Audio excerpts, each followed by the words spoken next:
Happy Friday, Brian Manning here with all kinds of fun stuff to talk about today. So let's just get right to it. So Monday this week, really pretty quiet news day, not really much to talk about there. Tuesday this week, President got hit with the old 1-2 in the face. Pow! Look what happened, Michael Cohen. Here he comes. So we'll have to wait and see what happens.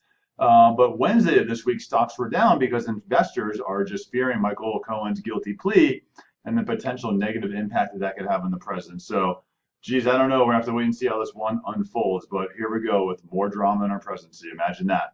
Also, Wednesday this week, we've got existing home sales. Existing home sales for the month of July were down 1%. You know, it's interesting. It's not the end of the world.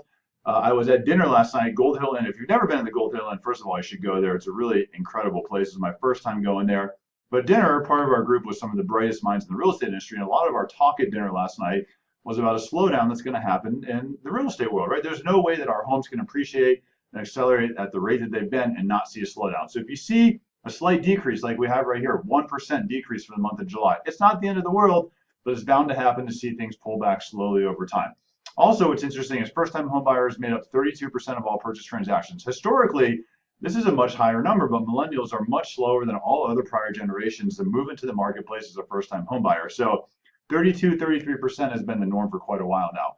What's interesting, though, is that the National Association of Realtors says that this is the segment with the most demand, and most first-time homebuyers think that they need to buy a house and have 20% saved. You know, you can buy a house with no money down through CHAPA, 3% down conventional loan. There's all kinds of different options that are out there, but most first-time homebuyers think they need 20% down. So try and educate these people, help them out.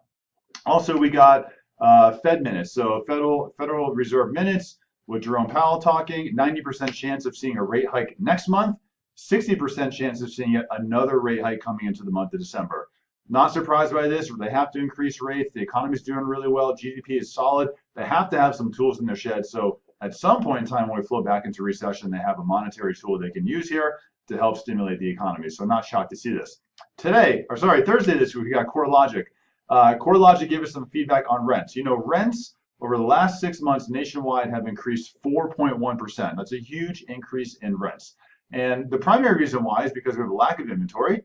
Lack of inventory, there's a lack of homes that are available for home buyers, and that's going to push people into the rental market. So the rental market has certainly had an accelerated growth over the last 6 months, even in the last few years, but 4.1% has been the growth over the last 6 months. We also got FHFA report on Thursday. FHFA measures homes across the nation with conventional mortgages attached to them. So homes across the nation with conventional homes attached to them appreciated by 6.5% in the month of July. That's amazing. That's a really strong, solid appreciation number. And then we also got new home sales. So new home sales had an expectation of being up in the month of July by 2.2%. And instead of being up 2.2%, they were down 1.7%. So it was a miss of analyst expectations. Still, the world is not ending, because what's incredible, if you look at the month of June was revised higher. So if you have the higher revision in the month of June, a slightly downward trend in the month of July, they actually come out to be almost zero, and you're just seeing new construction coasting along at the level it's at right now. So still really great numbers to look at. I'm around. If you have any questions, give me a call. You have any buyers that need to get pre-approved, I'd love to be part of your business. Have a great day.